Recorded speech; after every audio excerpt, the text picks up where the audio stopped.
კონკურენციის სააგენტო კლინიკების საქმიანობით დაინტერესდა ქვეყნის მასშტაბით ყველა მსხვილი სამედიცინო დაწესებულებიდან გამოთხოვილია ინფორმაცია ფასს წარმოქმნის შესახებ. მაკონტროლებულ უწყებას აინტერესებს, რატომ გაიზარდა ბოლო ერთ წელიწადში საავადმყოფოების მომსახურება.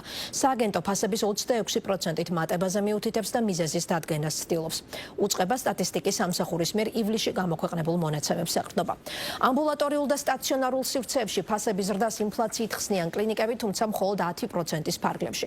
სამედიცინო დაწესებულებები კონკურენციის სააგენტოსთან თანამშრომლობისთვის მზად არიან, მოკვლევის პირველადი შედეგები წლის ბოლოსთვის უნდა იყოს ცნობილი. დარღვევების აღმოჩენის შემთხვევაში კლინიკებს შესაძლოა ფინანსური სანქციები დაეკისრათ. ჯანდაცვის სერვისები წლიდან წლამდე ძვირდება. თუმცა ბოლო პერიოდში განსაკუთრებული ყურადღება საავადმყოფოების მომსახურების ფასების მკვეთრმა ზრდამ მიიპყრო. საქსტატის სექტემბრის მონაცემებით ერთ წელიწადში ჰოსპიტალებმა ფასები საშუალოდ 27%-ით გაზარდეს. ეს იმ ფონზე, როცა საყოველთაო ჯანდაცვის ბენეფიციარებისთვის სახელმწიფოს კლინიკებისთვის ტარიფები განსაზღვრული აქვს და მათთვის ისინი მომსახურებას ვერ გააძვრებენ. შესაბამისად, სერვისების ფასები იმ მოქალაქეებისთვისაა გაზრდილი, რომლებიც მკურნალობის თანხებს თავად იხდიან ან კერძო დაწყვეტა აქვთ. ხომ არ ცდილობენ კლინიკები მოსახლეობის ამ ნაწილისთვის ტარიფების ზრდით მიიღონ ის შემოსავალი, რომელიც სახელმწიფო პროგრამის ფარგლებში ფასების დარეგულირების გამო დააკლდათ, თუ გაძვირება ობიექტურმა ფაქტორებმა გამოიწვია, მათ შორის ტექნოლოგიებსა და მეტპერსონალის ხელფასებზე ხარჯების ზრდამ. საკითხით კონკურენციის სააგენტო დაინტერესდა. უწყებაში ამბობენ, რომ მონიტორინგის ამ ეტაპზე ინფორმაცია 167 კლინიკიდანაა გამოთხოვილი. ესენია ყველა ის მსხვილი კლინიკა, რომლებიც დღეს ქვეყანაში ოპერირებს. ეს არიან კლინიკები, რომლებსაც ამბულატორიულ მომსახურებასთან ერთად გააჩნიათ სტაციონარული სერვისიც. გამოთხოვილი ინფორმაცია მოიცავს ინფორმაციას როგორც ფასების შესახებ, მათ შორის 2022 წლის 1 იანვრიდან დღემდე შესაბამისად ჩვენ ნახავთ სრულ სურათს ამ პერიოდის განმავლობაში თითეული სამედიცინო სერვისის მიმართულებით, როგორ იცვლებოდა ბაზარზე, ასე ვთქვათ, ფასები და უწევდა თუ არა რეალურად მომხმარებელს კონკრეტული მიმართულებებით გაზრდილი ფასის გადახდა.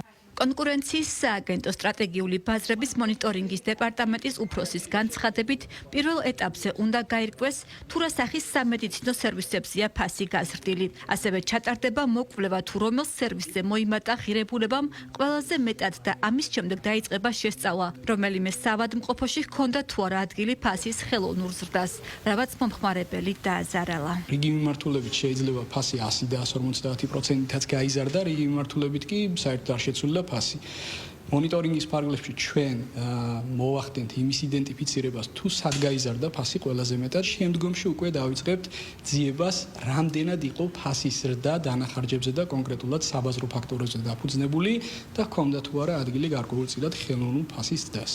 კლინიკების ასოციაციაში ფასის ზრდა სხვადასხვა ფაქტორით ხსნიან. მათ შორის არის სამედიცინო დაწესებულებებისთვის გაზრდილი ხარჯი. მაია მახარაშვილის ინფორმაციით, ეს შეიძლება იყოს პერსონალის ხელფასი, სახარჯი მასალა, მედიკამენტები, ტექნოლოგიები და ასე შემდეგ.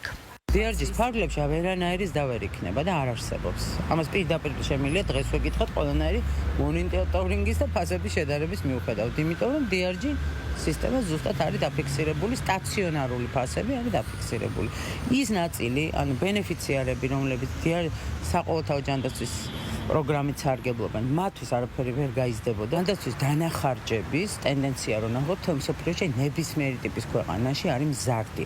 არ არსებობს ქვეყანა, სადაც შეიძლება ეს მცირდებოდეს.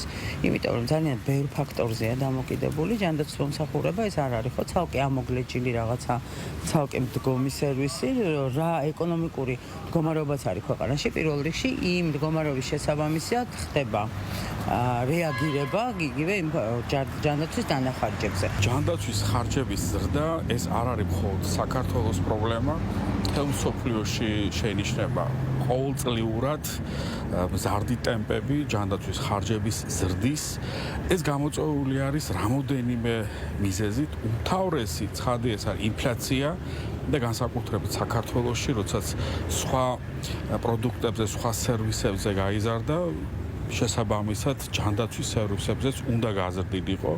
მეორე მთავარი პრობლემა ეს გახლავთ თვითონ ჯანდაცვის ინდუსტრიის ტექნოლოგიების ახალი დანერგვა, რომ მედიცინა ეს მზარდი ინდუსტრია არის, ყოველწლიურად შემოდის ახალი ტექნოლოგიები, ახალი სერვისები და ცხადი ეს არის ძვირადღირებული ახალი მედიკამენტები და ამას ვინ იხდის? ამას იხდის სახელმწიფო ან თავად მოსახლეობა. სამედიცინო მომსახურების ბაზრის მონიტორინგი საქართველოს კონკურენციისა და მომხმარებლის დაცვის სააგენტომ 25 აგვისტოს დაიწყო. მონიტორინგის შუალედურ შედეგებს კონკურენციის სააგენტო წლის ბოლომდე მოამზადებს.